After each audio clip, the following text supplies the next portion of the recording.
Yep, got a new magnifying glass, so, you know, yeah. My other one came out of this sort of housing, and then the other day someone set up a basketball court next door, and of course came out there and the sun was just blaring off it, so I put my hand up to cover my eyes, and the glass thing was just, and heavy and slippery as, went flying up in the air, landed on the new tiles and broke into two pieces. Yesterday it came in late last night, for some reason, slippery as, fell on the floor, so the other half got shattered, so had to go and buy myself a new one. So anyway, yeah, put these in, they're looking reasonable for what they are. So I thought, I'll just set some charcoal up, you know, just for thoroughness sort of thing. So I set some charcoal up to see what will happen. But for this one today, if I set this to one side, I'm going to put some floor foam in there. I thought, well, you know, did the floor foam all those years ago. You can see those JPEGs online of the results I got from General, you know, Smithers Oasis urea formaldehyde floor foam sort of thing, and it wasn't too bad.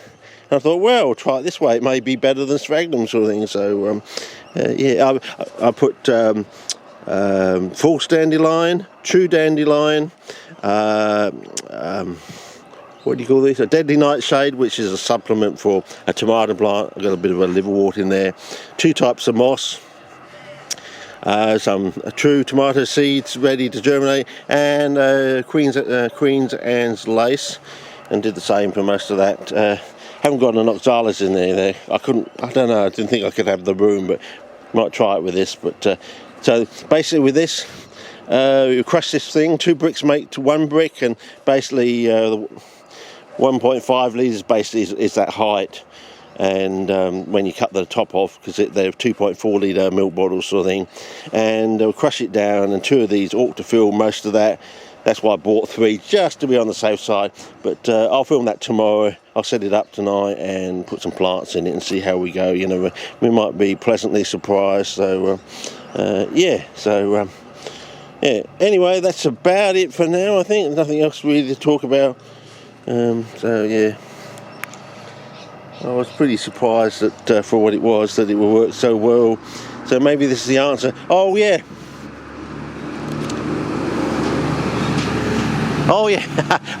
on the way back from the shop getting I went past that place there, and they were just hauling that car onto the thing, and I pulled down the windows, and as I was passing, I said, "You'll never get any fingerprints off of that," and they just absolutely cacked themselves laughing. So yeah.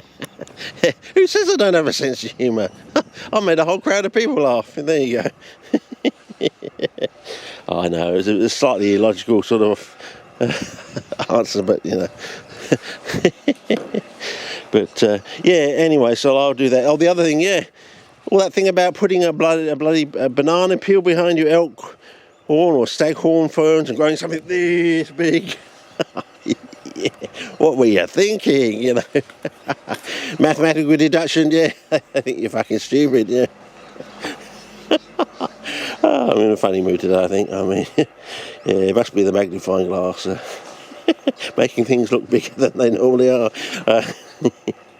But yeah, anyway, so we'll see how we go. But yeah, talking about things bigger than they normally are. As I said, I watched this thing grow from a seedling to that sort of stature in 3 weeks. I mean, that's a member of the same family as a tomato plant, you know, and it's basically stayed at that stature ever since, sort of thing. So yeah, I mean, that's the sort of growth I'm after. I don't know what you're trying for, but you know, 3 weeks to get something that size, that's my kind of growth, sort of thing. So yeah. And member of the same family, so you know, what's all this hassle about growing tomatoes? I think, yeah, there's something really special about tomatoes. I think if you can grow a tomato plant, you can grow CPs. That's what they say. If you can grow a tomato plant, you can grow CP in CPs. And yeah, well, that's in just pure. Pinus radiata, Monterey pine wood shavings. You can probably do it in sawdust as well. And it's not bad when it's not peat, and it's a lot cheaper than peat. So as I said, I set this one over here up and I put here we got one spot colour. Yeah, I put a bit of a carrot top on there because carrots have true dorsiform roots, because that's what dorsiform means, carrot-like. I'll put one over there so we can germinate some seeds of a tomato there, because as the White Sox sour guys say, if you can grow a tomato, you can grow CPs. But I think it's more to do with strawberries, green plants, red fruits. I think maybe it's a misdirection, I don't know. But I say if you can grow liverwort, you can grow CPs. So because they're a lot harder to grow than you think they are. So. Yeah. Anyway, so that's what I'm doing today, setting up a Smithers Oasis urea formaldehyde floor foam. So basically, with all the phenolics in there, basically that would replace the lignin component of wood, you see, because wood basically is roughly three types of components. It's usually cellulose, hemicellulose and lignin sort of thing. So, and it's the lignin that gives all the sort of toughness and bendability sort of thing, and and it's the cellulose that gives the bulkiness sort of thing to it. So most plants which have a lot of wood in them have a lot of lignin in them sort of thing. And the other thing to know is with sphagnum, I should say with peat, the cation and anion exchange capacity is proportional to its lignin content, but the progenitor of peat, that is sphagnum moss itself, the actual moss that turns into peat and then lignite and then into lignite coal, that initially contains no lignin. So where does the lignin come from as the moss develops into peat sort of thing? It's very strange. It's one of these conundrums. What's the word we use? They're sort of incongruencies, that's it. They're sort of another one of these incongruencies. So, Anyway, we'll see how we go, but I think we're trending forward now. So can't wait for CPs to turn up in the shops. The lawn pinks are started flowering. That's always the sign of true spring, and we've got blossoms out on the foreign European trees sort of thing, so that's another sign that wow, end of the wet, beginning of the dry, basically the end of the true wet sort of thing.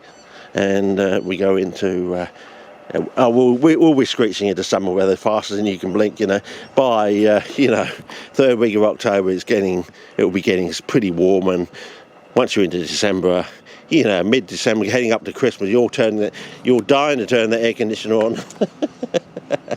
And by the third week of February, it's 46 degrees in the shade, and you can fry an egg on the side of the pavement or the sidewalk. It's you people overseas on the other side of the GFC wall. So we might want to try that. Try frying an egg on the bonnet of the car or out on the street. I did say that when I do crack the fly trap, I'm going to get a whole load of sparklers out here and put them in a big mass circle and set them ablaze to burn a nice big